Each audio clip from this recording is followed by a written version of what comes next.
నా పేరు చౌకి రాజేంద్ర కామారెడ్డి. నా సాకాస 2813.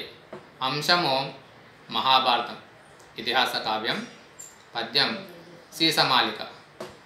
పాండవంశీయుల పావన చరితంబు నిలిపి తెలిపే కదా నింపుగాను.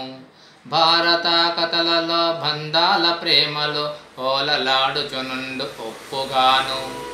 నియమంబు తోడుతా నీతిని సూచించే గ్రంథమిది కదా ఘనముగాను. ఇంపైన కథలెన్న ఇతిహాసమందున మార్గబోధకములు మనిషికెప్పుడు. వేదాంత విషయాలు వేవేలుగా నుండే పరికించి చూడగా పదిలముండు. న్యాయాన్ని తెలిపేను నవ్య మార్గముతోడ భువిపైన వెలిసేను బుధుల కొరకు. శాంతియో సౌఖ్యమో సంధియో ఎట్లనో విడమర్చి తెలుపును వినుడు మీరు. వేదాల సారాన్ని వివరంగా చదివేసి విఘ్నులు తెలుపుడి విశ్వమంతా. ధర్మాన్ని బోధించ ధరణిపై వెలసిన భవ్య శాస్త్రమిదియే భారతాన.